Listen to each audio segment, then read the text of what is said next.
एक तरफ हमारे पास ग्रास रूट्स के लिए पैसा नहीं है, प्लेयर्स के पास स्टड्स नहीं है, और दूसरी तरफ सिर्फ कुंडली देखने के लिए 16 लाख रुपीज खर्च किए जा रहे थे। हमारी फेडरेशन AIFF और FSDL लीग ऑर्गेनाइजेशन के बीच लड़ाई चल रही थी प्लेयर्स को रिलीज करने को लेकर। ऑफिशियल डॉक्यूमेंट्स और सुप्रीम कोर्ट की हियरिंग ये कहती है कि AIFF के ऑफिशियल्स 12 साल तक अपना कार्यकाल खत्म होने के बाद भी कुर्सी पकड़ बैठे थे।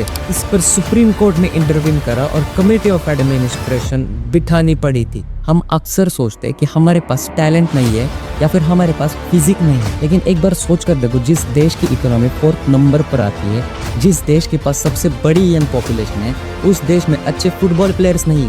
क्या ऐसा सच में पॉसिबल है? एक ओडिशा का ऐसा मॉडल दिखाऊंगा जो अगर इंडिया ने फॉलो कर गया तो 2030 के फीफा वर्ल्ड कप में शायद इंडिया क्वालिफाई भी कर जाए और जीत भी जाए।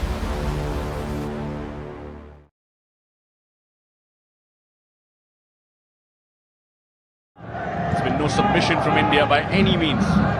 There will never be as long as Sunil Chhetri is on the pitch, and he's running forward once again. He's got the ball, but he hasn't got support. JJ comes now on the right hand side. Sunil's back with him, gives it, chips it forward. Sunil Chhetri has done it! India the lead! He scored the goal! Please come and watch in the stadiums. Come and watch us in the stadiums.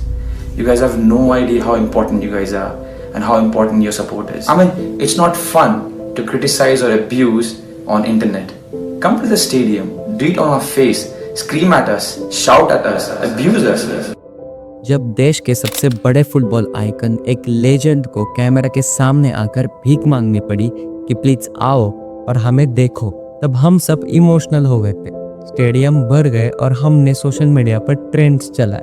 लेकिन सालों बाद क्या बदला? Reality ये है कि Indian football आज एक ऐसी क्राइसिस में फंसा है जो सिर्फ रैंकिंग गिरने से डिफाइन नहीं होती। हम अक्सर सोचते हैं कि हमारे पास टैलेंट नहीं है या फिर हमारे पास फिजिक नहीं है, लेकिन एक बार सोच कर देखो, जिस देश की इकोनॉमी 4th नंबर पर आती है, जिस देश के पास सबसे बड़ी यंग पॉपुलेशन है, उस देश में अच्छे फुटबॉल प्लेयर्स नहीं है। क्या ऐसा सच में पॉसिबल है? लेकिन अगर मैं आपसे कहूँ कि इंडियन फुटबॉल का डाउनफॉल ग्राउंड में नहीं, बोर्ड रूम में हुआ है, अगर मैं आपसे कहूँ कि हमारा फेलियर प्लेयर्स की वजह से नहीं, बल्कि एक ऐसा डिजायर्ड फेलियर है जो आज तक हमसे छुपाया जा रहा है। 1950 में इंडिया को फीफा वर्ल्ड कप के लिए इनवाइट किया गया। 1960s में इंडिया को ब्राजील ऑफ एशिया कहा जाता था, लेकिन आज रियलिटी ये है कि हम अफगानिस्तान और कुवैत जैसे टीम से जीतने के लिए स्ट्रगल कर रहे हैं। तो इस पर सवाल ये आता है कि इसका मेन कॉज क्या है और इंडिया कभी कमबैक कर पाएगी फुटबॉल में? इसका जवाब वीडियो के एंड तक आते आते हमें समझ आ जाएगा। और वीडियो के एंड में मैं एक ओडिशा का ऐसा मॉडल दिखाऊंगा जो अगर इंडिया ने फॉलो कर गया तो 2030 के फीफा वर्ल्ड कप में शायद इंडिया क्वालिफाई भी कर जाए और जीत भी जाए। तो सबसे पहला सवाल, इंडिया आखिर क्वालिफाई क्यों नहीं होता?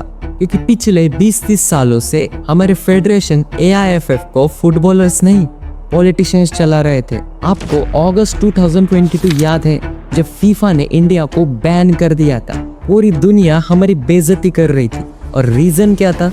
Third party interference. Official documents और सुप्रीम कोर्ट की हियरिंग ये कहती है कि AIFF के ऑफिशियल्स 12 साल तक अपना कार्यकाल खत्म होने के बाद भी कुर्सी पकड़ बैठे थे। इस पर सुप्रीम कोर्ट ने इंटरवीन करा और कमेटी ऑफ एडमिनिस्ट्रेशन बिठानी पड़ी थी। और अगर आपको लगता है कि सिर्फ पॉलिटिक्स खराब थी, तो अभी मैं जो बताने जा रहा हूँ जिससे आपका दिमाग घूम जाएगा, ये इंडियन फुटबॉल हिस्ट्री का सबसे शर्मनाक सच है। जब जापान और south Korea data science, AI और वीडियो एनालिटिक्स से वर्ल्ड कप जीतने की प्लानिंग कर रहे थे, तब हमारा इंडिया एस्ट्रोलॉजर से पूछकर प्लेयर सिलेक्ट कर रहा था। और सिर्फ इतना ही नहीं, इसके लिए फेडरेशन के फंड से 16 लाख रुपीस एलिजिडली खर्च कर दिए गए एक मोटिवेटर एजेंसी के नाम पर। एक तरफ हमारे पास ग्रास रूट्स के लिए पैसा नहीं है, प्लेयर्स के पास स्टड्स नहीं है, और दूसरी तरफ सिर्फ कुंडली देखने के लिए 16 लाख रुपीस खर्च किए जा रहे थे। तो इस पर लोग कहते हैं कि हमारे प्लेयर्स अच्छा परफॉर्म नहीं कर रहे। तो एक बार आइए और देखिए हमारे प्लेयर्स को यहाँ पे ट्रीट कैसे किया जाता है। एशियन गेम्स 2023 का वक्त था और देश के लिए मेडल लाना था। रूल्स कहते हैं कि कम से कम 2 हफ्ते प्लेयर्स को एक साथ प्रैक्टिस करनी चाहिए ताकि वो फुटबॉल के मैदान में टिक सके। लेकिन रियलिटी, हमारी फेडरेशन AIFF और FSDL लीग ऑर्गेनाइजेशन के बीच लड़ाई चल रही थी प्लेयर्स को रिलीज करने को लेकर। और रिजल्ट क्या है? मैच चाइना में थी और हमारे इंडियन प्लेयर्स कुछ घंटे पहले चाइना पहुंचे। उन्होंने ठीक से वार्म अप भी नहीं किया और वो टायर्ड होके एयरपोर्ट पर सो रहे, और कोच को ये तक नहीं पता था कि कौन सा प्लेयर अवेलेबल है। तब पूरी दुनिया को और इवन हमको भी लगा कि इंडियन प्लेयर्स को खेलना नहीं आता, ये अनट्रेंड प्लेयर है। और तब हम सिर्फ चाइना से नहीं हारे, हम अपने मिसमैनेजमेंट से हारे हैं। तो क्या हम सिर्फ ऐसे ही हारते रहेंगे? क्या इंडिया का कोई फ्यूचर ही नहीं है फुटबॉल में? एक बार रिवाइंड करें जो मैंने वीडियो के स्टार्टिंग में कहा था कि ओडिशा एक ऐसा मॉडल लेके आया जो सच में एक रिवॉल्यूशन ला सकता है। तो ओडिशा टॉप 5 रिचेस्ट स्टेट्स में भी नहीं आता। लेकिन अगर मैं आपसे पूछूं कि इंडियन स्पोर्ट्स का 4 स्ट्रेस कौन है, तो आप बोलोगे मुंबई या फिर दिल्ली, लेकिन जवाब है भुवनेश्वर। पिछले 7 सालों में बाकी स्टेट्स के स्पोर्ट्स एसोसिएशन पॉलिटिक्स और कोर्ट केसेस खेल रहे थे, तब ओडिशा एक ऐसा सिस्टम बिल्ड कर रहा था जो आज पूरे एशिया में एक केस स्टडी बन चुका है। उन्होंने एक सिंपल सी चीज बदल दी और वो है माइंडसेट। इंडिया में यूजुअली सरकार है स्पोर्ट्स बजट को एक खर्चा मानती है, लेकिन ओडिशा ने उसको एक इन्वेस्टमेंट माना। लेकिन उन्होंने ये किया कैसे?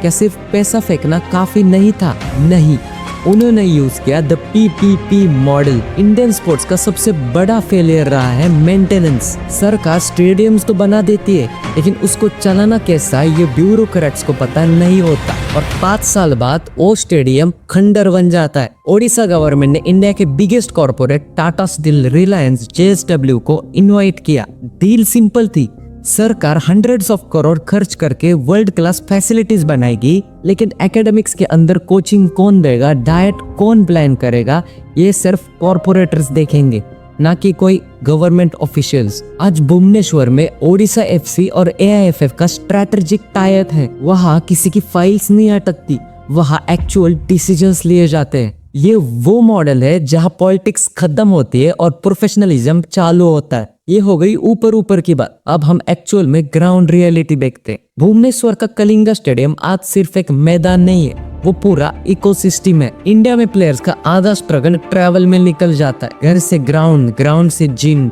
इस पर ओडिशा ने एक कैंपस मॉडल अपनाया। उन्होंने बाउंड्री के अंदर ही world class pitch, high performance gym, injury recovery centres और सबसे जरूरी एकोमोडेशंस और न्यूट्रिशंस। एक प्लेयर वहाँ रहता है, वही ट्रेन होता है और वही रिकवर भी होता है।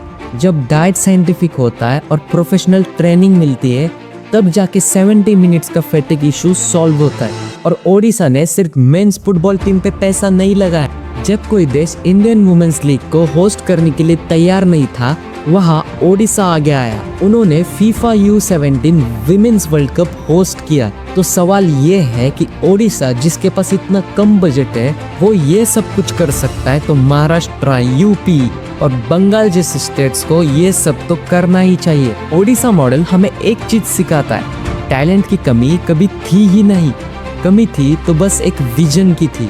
ओडिशा ने अपना काम कर दिया, उन्होंने रास्ता दिखाया। अब बाकी इंडिया को डिसाइड करना है कि उनको पॉलिटिकल ड्रामा चाहिए या स्पोर्टिंग ग्लोरी, क्योंकि टैलेंट तो गलियों में बहुत है, लेकिन उसको स्टेडियम तक लाने की नीयत होनी चाहिए। वैसे आपके इस पर क्या विचार है, मुझे कमेंट में लिख के जरूर बताना। और अगर वीडियो से कुछ भी सीखने के लिए मिले तो लाइक जरूर कर देता। मैं मिलता हूँ आपसे अगली वीडियो में, तब तक के लिए जय हिंद।